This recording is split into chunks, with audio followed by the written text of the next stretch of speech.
రేపు ఫాస్ట్ వచ్చేది చాలా లేట్ అవుతుంది. మరి మీరే తీసుకొని చెప్పాలన్నప్పుడు నేను అది మన దేవుడికి వందనాలు చెల్లిస్తాను మొట్టమొదట.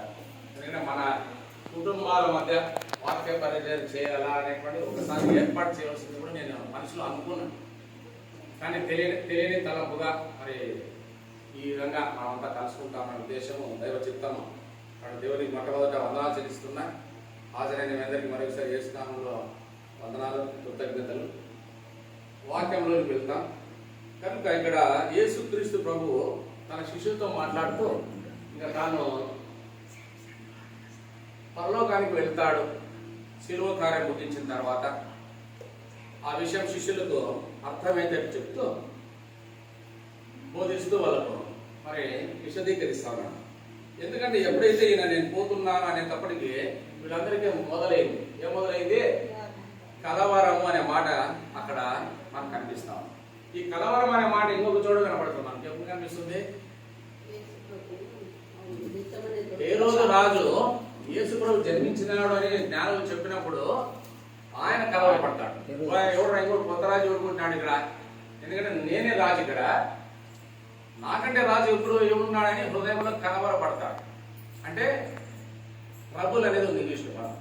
సో మనకు ఆ ట్రబుల్ అంటే ఒక రకమైన బాధ. ఆ బాధను ఈయన అర్థం చేసుకున్నాడు. గురువుగా మరి తండ్రిగా కాపరిగా ఈ యోహాను సువార్త అంతగా మనం గమనించినట్లయితే అత్యంత ప్రేమించిన శిష్యుడు అయినటువంటి యోహాన్ గారు ఎప్పుడు ప్రభు రొమ్మున ఆనుకునేటువంటి వ్యక్తి. ఈ 11 మంది శిష్యులు ఒక ఆయన తప్పిపోయడం మనకు తెలుసు. సో ఈ మిగిలిన 12 చెప్పుకున్నప్పుడు కానీ 11 చెప్పినప్పుడు కానీ ఎక్కువగా యేసుక్రీస్తును ఆనుకుని ఉన్నటువంటి శిష్యుడు ఎవరంటే యోహాన్ గారు. అందువల్ల యోహాను తనకు తెలిసిన ఆత్మీయ సత్యాలన్నీ కూడా చక్కగా మనకు ఈ గ్రంథంలో లేక ఈ సువార్తలో మిగతా 3 సువార్తలకు భిన్నంగా ఉంటుంది ఈ సువార్త, యోహాను సువార్త. బాగా చదివిపోతే మనం కాబట్టి మరి తండ్రిని ఆత్మీయ సత్యాలు చెప్తున్నటువంటి విధానంలో మరి యేసు ప్రభువు చెబుతాడు, అయ్యా మీరు ఇక్కడ మన పైన చదివితే అక్కడ ఏమంటున్నాడు అంటే పైన 11వ అధ్యాయం చివరిలో మనం చూస్తాం మనం ఏం చెప్తున్నాడు అక్కడ. ప్రభువా ఇంకా నేను వెళ్తున్నానని చెప్తే పేతురు ఒక మాట అంటాడు 30వ వచనంలో, ప్రభువా నీవు ఎక్కడికి వెళుచున్నావని ఆయన అడుగుగా యేసు, నేను వెళుచున్న చోటికి నీవిప్పుడు నా వెంట రాలేవు కానీ తరువాత వచ్చేదాను అని అతనితో చెప్పాను. మనం తండ్రిని మన ప్రియులు కోల్పోయినప్పుడు మనం అంటాడు. పాతకాలంలో అయితే ఆ భార్యలు అయితే నన్ను కూడా కూర్చోండి ఆయనతో పాటు అంటారు. లేదా పాతకాలంలో కొద్ది చరిత్రలో ఈ సతీ సహజమైనటువంటి దౌర్భాగ్య దురాచారం ఉండింది. అప్పుడు ఆమెకు ఇష్టం లేకపోయినా కూడా భర్తతో పాటు భార్యను వేసి కాల్చేవాళ్ళు. మనం కూడా ఉన్నటువంటి ప్రేమాభిమానంతో ఆ మాట మనం బయటకు వస్తాను. చాలా మంది విపరీతంగా ఏడుస్తూ ఉంటారు వాళ్ళ ప్రియులు కోల్పోయినప్పుడు. అంత ఏడ్చాల్సిన అవసరం లేదు. ఆత్మీయంగా ఎదిగినప్పుడు ఆ దుఃఖం మనకు కొంతవరకే. మనం రొమ్ము కొట్టుకోవడము, నోరు కొట్టుకోవడము, ఇంకా నా కథ అయిపోయింది అనేది కాదు ముఖ్యం. ఈ చనిపోయిన వ్యక్తి ఎక్కడికి పోయినాడు, రేపు నేను చనిపోతే నేనే ఎక్కడికి పోతాను, ఈ 2 సత్యాలు మనం తెలుసుకోవాలి. ఇప్పుడు త్యాగరాజ మామ చనిపోయి ఎక్కడ ఉన్నాడంటే అక్కడ పాతి పెట్టాడని చిన్న పిల్లలు చెప్తారు. కానీ మనం పెద్దలుగా మనం ఏం చెప్పాలి? పరదేశంలో ఉన్నాడు, పరలోకం కాదు. సో పరలోకానికి భూలోకానికి మధ్యలో ఇంకొక ప్లేస్ ఉంది. అందుకే యేసు ప్రభువు కూడా సిలువలో వేలాడేటప్పుడు 2వ మాట ఏం చెప్తాడు? దొంగతో నేను నీవు నాతో కూడా అంటాడు, కానీ పరలోకంలో ఉంటావని చెప్పలేదు. సో ప్రతి మాట కూడా చక్కగా సందర్భానుసారంగా ఆత్మీయ లోతులతో రాయబడేటువంటి మాట పరిశుద్ధ గ్రంథంలో. కాబట్టి మనం దాన్ని ధ్యానించినప్పుడు ఒక్క లైన్ ధ్యానించిన, ఒక పదం ధ్యానించిన, ఎందుకు ఈ పదం ఉపయోగించారు ఇక్కడ? అనువాదకులు కూడా చాలా జాగ్రత్తగా రాసినారు. అనువాదం చేయడం చాలా ఆశామాషి విషయం కాదు. అందువల్ల దీనికి మూలం వచ్చి గ్రీకు హెబ్రీ భాష. ఆ హెబ్రీ గ్రీకు భాషలో నుంచి ఆంగ్లంలోకి పోయింది. సో ఇంగ్లీష్ టు తెలుగులోకి వచ్చినప్పుడు కొన్ని పదాలు ఆ వ్యవహారిక భాషను బట్టి, ప్రాంతీయ తత్వాన్ని బట్టి, మనం వ్యవహరించే శైలిని బట్టి, ఉపయోగించే భాషను బట్టి అనువాదం చేయబడి ఉంటుంది. అందుకే వెంటనే మనం ఏం చేయాలంటే యూత్ పిల్లలు, నేను చెప్పేది చదివేకి వచ్చిన పిల్లలందరూ కూడా ఆంగ్ల బైబుల్ పెట్టుకోవాలి, ఇంగ్లీష్ బైబుల్ పెట్టుకోవాలి పక్కలో, డిక్షనరీ తర్వాత. సో మనకు నాలెడ్జ్ పెరగాలంటే బైబుల్లో సామెతల గ్రంథం చదవాలా పిల్లలందరూ. ఇంకోసారి గుర్తు చేస్తాను. కాబట్టి సామెతలు మనం చదువుతూ వెళ్తే సెల్ ఫోన్ ఎంతగా ఉపయోగిస్తే భలే సంతోషపడతారు మన పిల్లలు. చిన్న పిల్లలు కూర్చుంటారు, ఇంకా పుట్టి సంతలో ఉన్నాడు, అప్పుడే ఏం చేశాను అనుకోండి సెల్ అని. బైబుల్ ఎక్కడ చెప్పమంటే చెప్పలేదు. నిన్న జాషువా గారు అందుకే ఆయన మనకు తెలియదేమనే ఉద్దేశంతో ఆ పుస్తకం తర్వాత ఈ పుస్తకం ఉంటుంది, ఈ పుస్తకం తర్వాత ఆ పుస్తకం ఉంటుంది అని చెప్తాడు. నాకు చాలా అసలుగా అనిపించింది. సో మన పిల్లలకు నేర్పించాల్సింది ఏమంటే బైబిల్లో ఎన్ని గ్రంథాలు ఉన్నాయి, ఏ పుస్తకం తర్వాత ఏ పుస్తకం ఉంది అనేటువంటి అంశాలు మన పిల్లలకు తెలియజేయాలి. మనంతా కుటుంబ ప్రార్థన చేస్తున్నాం. అదేవిధంగా యేసు ప్రభువుతో పేతురు ఏమంటున్నాడు, అయ్యా నేను ఎందుకు ఇప్పుడు నీ వెంట రాలేను, నీ కొరకు నా ప్రాణం పెట్టుదని ఆయనతో చెప్పగా, యేసు నా కొరకు నీ ప్రాణం పెట్టుదువా, ఆయనని ఎరుగునని నీ ముమ్మారు చెప్పక ముందు కోడి కూయదని నీతో నిశ్చయంగా చెప్తున్నాను. ప్రిపేర్ చేసేసాను అప్పుడే. పేతురు ఆతృతను చెందినవాడు కాబట్టి ఆతరుగాడు ఆయన 11 మందిలో. వెంటనే ఏదో ఒకటి మాట్లాడేస్తాడు. వెంటనే అన్నయ్య నీతో కూడా నేను ప్రాణం పెట్టడానికి సిద్ధంగా ఉన్నాను. మనం కూడా ఈ లోకరీత్యా మన ప్రియులు వెళ్ళినప్పుడు అత్యధికమైనటువంటి దుఃఖంతో, అత్యధికమైనటువంటి శ్రమ అంత అయిపోయింది నా కథ, ఈయన లేకుంటే నేను లేను, ఈమె లేకుంటే నేను లేను అని గమనించడంలో మరి మన మామని నేను గమనించిన. మా అత్త చనిపోయినప్పుడు ఆయన పెద్దగా ఏడ్చలేదు, నేను చూశాను బాగా. నాకంటే తెలియదు, నాకేం పెద్దగా ఏడు రాలే. వీళ్ళు ఏడుస్తా అంటే నేను వాళ్ళతో కలిసి పంచుకున్నాను అంతే. లోపల నుంచి నాకు పెద్ద దుఃఖం కలగలేదు. అంటే నాకు పెద్ద 6 months 6 నెలలే. మే 5 పెళ్ళి అయితే డిసెంబర్ 5 ఆమె చనిపోయింది. కనుక I participated in the group అంతే. ఆ సమూహంలో నేను పాల్గొన్నాను, కానీ లోపల నుంచి దుఃఖమేం రాలేదు నాకు. వీళ్ళు చెప్పిన విధానాన్ని బట్టి, లేక మీరు అందరూ చెప్పారు మీ అక్క గురించి. ఆమె చాలా మంచిది, ఆమె మంచి యుద్ధురాలు. మా మామ కూడా సాక్ష్యం ఇచ్చాడు ఆమె గురించి. 31 సామెతలు చెప్తున్నాడు, చాలాసార్లు చెప్పాడు ఆయన.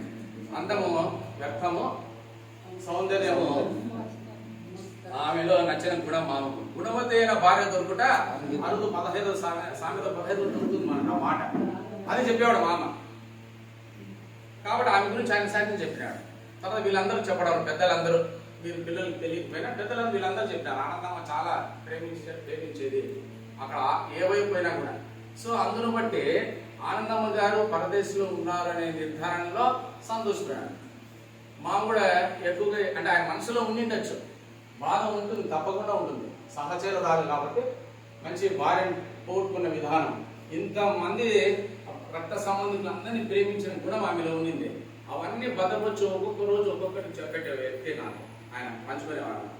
సో అయినప్పటికీ ఆయన బయటికి మాత్రం బాధపడలేదు మామ, అది గమనించాను. సో అదే విధానంలో 30 సంవత్సరాలు ఆమె లేకున్నా మనందరినీ కూడా ఒక స్థితికి తీసుకురావడానికి ఆయన ప్రయాణం చేసినాడు అన్ని రకాలుగా. కాబట్టి ఆయన వెళ్ళినాడనేటువంటి బాధ మనకు ఒకవేళ ఉన్నట్లయితే అది తొలగించుకోవాలి. ఎందుకు తొలగించుకోవాలా? ప్రభు ఇప్పుడు త్యాగాలు ఎక్కడున్నారో పరదేశంలో. చాలా అది సంతోషం. రేపో ఈ రోజు మనం చస్తే ఎక్కడుంటాం? దిక్కులకు జవాబు చెప్పకూడదు. మనం హిందువులకు నిరీక్షణ లేదు, ముస్లింస్ నిరీక్షణ లేదు, కానీ క్రైస్తవులమైన మనకు నిరీక్షణ చాలా అవసరం. 1 తెస్సలోనికీ పత్రిక 4వ అధ్యాయం చదువుకున్నాం. పాస్టర్ గారు చెప్పినారు. మామ ఎన్నో రోజు అయితే 5వ రోజా 15వ తేదీ. నిరీక్షణ లేని ఇతరుల వలె మీరు దుఃఖపడకుండా నిమిత్తము ఈ మాటలు మీకు తెలియజేయుచున్నాను పౌలు గారు తెస్సలోనికీ సంఘానికి రాస్తూ చెప్పినారు. సో మన నిరీక్షణ లేకపోతేనే మనకు ఏమంటాము, అనవసరమైనటువంటి ఆవేశము, అనవసరమైన దుఃఖము, అనవసరమైనటువంటి ఒక నిట్టూర్పు, లేక మనకు దిక్కు తెలియని తనం. అది అయిపోయింది నా కథ, అయిపోయి మా నాన్న ఉండే ఇంతవరకు, ఇప్పుడు నేను ఎక్కడికి పోవాలా, లేక ఏ విధంగా జరుగుతుంది అనే ప్రశ్న ఇప్పుడు కూడా అదే ఉత్పత్తి అవుతా ఉంది. సైలెంట్ పెట్టండి ఎవరు. కాబట్టి ఆ హృదయం వీళ్ళందరూ బాధపడతా ఉన్నారు. నేను ఉన్నాను ఇంకా మీతో, నేను కొద్ది కాలం నేను ఆ తర్వాత నేను పరలోకానికి వెళ్ళిపోతున్నాను అన్నప్పుడు మన మామగా కూడా ఒక వారం కింద అనుకుంటా సూర్య చెప్పినాడు కదా ఆయన, నేను ఉండను ఈయన చెప్పాడు. ఈ ప్రిపేర్ చేశాడు కదా వీళ్ళందరినీ. మేము దూరం ఉన్నాం కాబట్టి. కానీ ఈ విషయం ఆమె చెప్పింది. ఆ పనానికి ఈమె మాట్లాడినప్పుడు సుదేవి ఆమె అక్క ఇట్లా అంటాడు తాత, నేను ఉండడం లేదు ఇంకా, నన్ను అయిపోయింది అని చెప్తాను అంటే ఈమె కొంచెం బాధపడతా ఉండింది. సో ఆ రోజు ఉదయం కూడా వీడియో కాల్ చూపించారు. కొంచెం ఆయన ఊపిరి తీసుకోవడం కష్టంగా ఉంది. నాకైతే మనసులో అనిపించింది ఇంకా కష్టంగా ఉన్నట్టు ఉంది నేను, బట్ నేను ఏదో మామూలుగా ఉండిపోయాను నేను. సో కాకపోతే మనం ఒకనొక స్థితికి చేరుకున్న తర్వాత మనం సిద్ధపరచుకోవాలి. మన వయసును బట్టి కాదు ఇక్కడ. నాకు ఇంకా 70 ఏళ్ళు లేకపోతే 25 ఏళ్ళే, నాకు 15 సంవత్సరాలే, ఇంకా నేను చాలా ఆయుష్కాలం ఉంటుంది అనేటువంటి వ్యర్థ ఆలోచనతో తొలగించుకోవాలి మనం. ఎప్పుడు ఏ విధంగా నిన్న దిలీప్ అనేవాడు యాక్సిడెంట్లో చనిపోయాడని చెప్పారు పెద్ద పసుపుడు. మరి వాడు దేవుడిని అనుకున్నాడా? మరి దేవుల్లో ఉన్నాడా? కాబట్టి మన పిల్లలు ఎక్కడ ఏం చనిపోవడం మామూలు సాధారణ విషయం. ఈ సాధారణ విషయము అసాధారణంగా ఎప్పుడు పోతుందంటే వాడు దేవునితో ఉన్నాడు అన్నప్పుడే. కాబట్టి క్రైస్తవులు మనము చావు ముఖ్యం. క్రైస్తవ్యంలో పుట్టుక అందరికీ వస్తుంది. కాబట్టి ప్రసంగి గ్రంథంలో మనం ఏం చూసుకుంటామంటే 12వ అధ్యాయం చూడండి. ఒకరు ప్రసంగి కొంచెం బైబిల్ ఉన్న వాళ్ళు నాతో సహకరించండి. చివరి అధ్యాయం 1వ వచనంలో రాకముందే ఇప్పుడు మీకు ఎందుకు నాకు సంతోషం లేదని సంవత్సరములు రాకముందే తేజస్సులకు సూర్య చంద్ర నక్షత్రములకు చీకటి కమ్మకముందే వాన వెలిసిన తర్వాత వేగం తీసుకుంటారు. గమనించినప్పుడు మనం అనుకుంటాడు మనం ఏం చెప్తాడు, మంచివి కాదు అన్నాడు. ఎప్పుడు మనం మీరు చిన్నగా ఉన్నప్పుడు ఆ మాటలు అనేంటారు. అప్పుడు రోజులు మంచివి కాదని. ఇప్పుడు చూసుకుంటే ఇంకా దుర్భరమైన పరిస్థితులు. సొంత కుమారులే, సొంత అన్నదమ్ములే మనం చూస్తాం. మాట విన్నది ఎవరు? లేదా ఇష్టానుసారమైనటువంటి జీవించడం అలవాటు పడినటువంటి విధానంలో ఒకళ్ళు హెచ్చరించినా కూడా పెద్దలు లెక్క చేయలేని విధానం. అదే విధమైనటువంటి పరిస్థితులు గ్రామాల్లో, పట్టణాలు అన్ని ఒకటే విధానమే ఉంది. ఎక్కడ పోయినా ఒకటే. మేము చెప్పడానికి మేము ప్రయత్నం చేయడం లేదు. మనం అంటాం ఏమన్నా మీరన్నా చెప్పచ్చు కదా, వానికి ఇట్లున్నాడు లేడు అబాబు ఇట్లుంది అంటే లేదు, నేను వాళ్ళ జోలికి పోము. ఎందుకంటే అది వ్యతిరేకంగా ఆలోచనలు మా మీద చేసేటువంటి పరిస్థితి. అందుకే సామెతల గ్రంథంలో 17-18 అధ్యాయంలో 1వ వచనం, వేరుండకూరు వాడు స్వేచ్ఛానుసారంగా జీవించే వ్యక్తి అండి. ఎవరైతే వేరుగా ఉండాలనుకుంటాడో వాడు స్వేచ్ఛానుసారంగా జీవించడానికి ప్రయత్నం చేస్తూ ఉంటాడు. స్వేచ్ఛ కావాలనుకుంటాడు. కానీ ఆ స్వేచ్ఛని తండ్రి చేతిలో గాలిపటం ఉన్నటువంటి దారం మాత్రం ఉండాలి. ఆ దారం ఎంతసేపు తండ్రి చేతిలో ఉంటుందో ఈ కుటుంబం అనేటువంటిది అదే పై బాగా ఉన్నతంగా పోతుంది, బాగా ఎదురుతూ అందరికీ కనిపిస్తుంది. ఎప్పుడైతే తండ్రి చేతి నుంచి దారం ఉందో ఏమవుతుంది, ఎక్కడ పడుతుంది తెలియదు. కాబట్టి అది ఎలక్ట్రిక్ వైర్ల మీద పడవచ్చు, లేదా ఎక్కడ దిక్కు లేకుండా కొట్టుకోవచ్చు, గాలికి ఎక్కడ పోవచ్చు. కాబట్టి ఆ కుటుంబంలో యజమాని పాత్ర, లేక తండ్రి పాత్ర, తల్లి పాత్ర, తల్లిదండ్రులు సరైనటువంటి వ్యక్తులు అయితే, లేదా ఒక పెద్దలు సరైన మార్గాన్ని చూపించగలిగితే. అందుకే సంఘంలో కూడా సంఘ కాపరి మాత్రమే కాదు, సంఘ పెద్దలు కూడా చాలా అవసరం.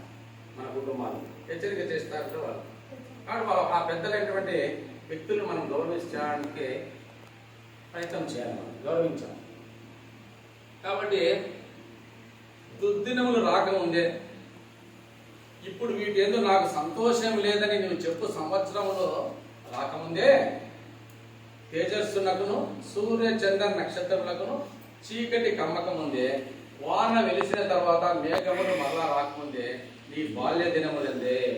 మనం ఎప్పుడు అనుకుంటాం రిటైర్డ్ అయినాక బైబిల్ పట్టుకుని అట్లా అట్లా సువార్త చెప్పాను, ఎవడు వినడు. ఎందుకంటే నీ 50 ఏళ్ళు 60 ఏళ్ళ జీవితం చూసింటారు కదా చుట్టుపక్కల.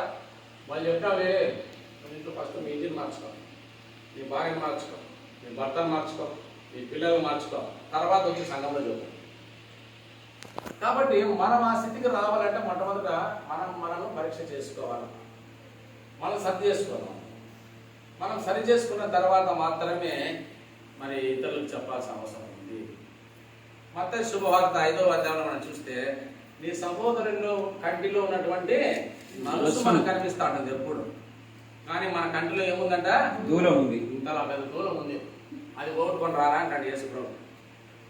ఆ మత్తయి శుభవార్త 5, 6, 7 కొండ మీద ప్రసంగాలు గుర్తుపెట్టుకోండి. ఆ 3 అధ్యాయాలు ఆయన తెల్లంగా చెప్తాడు. సో అస్పష్టంగా ఒక క్లియర్గా చెప్తాడు అనమాట. అక్కడ చదువులేని వాళ్ళే అంత ఉన్న కాలం అది. సో ఆ పాండిత్యంలో ఉన్నటువంటి పాండిత్యం లేనటువంటి వ్యక్తులకు మరి ఈరోజు కాపరి, మన సంఘ కాపరి దానమయ్య సార్ చెప్పినట్లుగా చాలా విడిమర్చి చెప్పాడు. నేను అనుకున్నా ఎందుకు ఇంత విడిమర్చి చెప్పినాడని. ఎంతమంది హాజరు నాకు తెలియదు కానీ సంఘానికి. సో ఆత్మీయ లోతులు అనేటువంటి తక్కువ కనబడినాయేమో అని నాకు అనిపించింది. కాబట్టి వాక్యము లోతుగా మనకు చెప్పేటువంటి వ్యక్తులు రావాలంటే సంఘము కూడా అంత స్థితికి ఎదగాలి. కాబట్టి ఆ ఎదగడానికి కారణం ఏమిటంటే మన వాక్యాన్ని దినము ధ్యానించాలి, పఠించడం కాదు ధ్యానించాలి. కాబట్టి దుర్దినములు రాకముందే మనమేమనుకుంటాము, మన 11వ అధ్యాయం, యోహాను సువార్త 4వ అధ్యాయం. కాబట్టి మనం గమనించినప్పుడు క్రైస్తవులుగా మన నిరీక్షణ ఏమంటే లోకస్తులతో పాటు కాదు అంటాడు, కానీ క్రీస్తునందు మృతులైన వారు మృతులు ధన్యులు అని 11వ గ్రంథంలో మనకు 14వ అధ్యాయంలో కనిపిస్తారు. కాబట్టి క్రీస్తునందు వీడు చనిపోయాడు కదా, వీళ్ళు అలవాట్లు ఏ విధంగా ఉన్నాయి, వీడు ఎక్కడ సంచరిస్తున్నాడు, ఎవరితో సహవాసం చేస్తాడు. సో సరిదిద్దాల్సినటువంటి బాధ్యత పెద్దలుగా, తల్లిదండ్రులుగా ఉంది. ఆ గుణము మామగారిలో ఉంది. కాబట్టి వీళ్ళు ఇటువంటి పరిస్థితుల్లో, ఇటువంటి గ్రామంలో ఉన్నప్పటికీ రాజేష్ నోట్లో నేను బూతు మాట్లాడి వినలేదు. రాజేష్ నలుగురిలో అంటే ఈమె మాట్లాడతాను కాదు, ఒక సూర్య బాగా ఉపయోగిస్తాడు, ఉన్నది చెప్తాను. ఎందుకంటే ఇక్కడ ఉన్నటువంటి స్థానిక పరిస్థితులు ఆ విధంగా ఉన్నాయి. మేము ఎప్పుడైనా ఆపక్క గుళ్ళు మాట్లాడుకుంటాము, ఏదైనా ఒక పదం ఉపయోగిస్తే అది కడప జిల్లాలో కామన్ అంటనే అని, అది ఉన్నటువంటి నేల స్వభావం.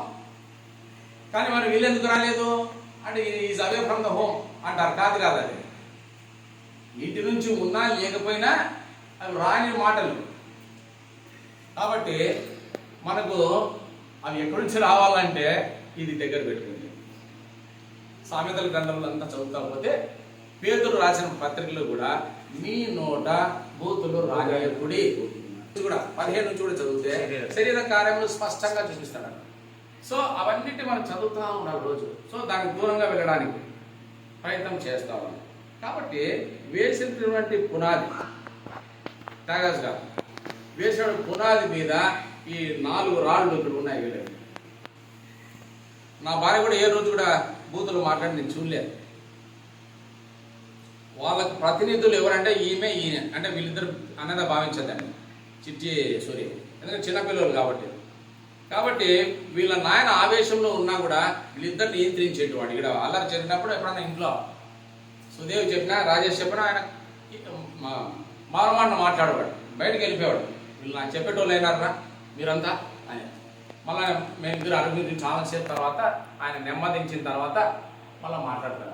అది కూడా కరెక్టే మామ చెప్పింది, ఆలోచన చేయాలి మనం కూడా, పిల్లలు చెప్పినప్పుడు స్వీకరించాలా అంటే సరే ఇంకా మీ ఇష్టం వచ్చింది చేసుకోండి అని వెళ్ళిపోయాడు. మీకు కూడా తెలిసేది, మీ బామర్దులు కూడా ఆయన చాలా కోపిష్టి కదా.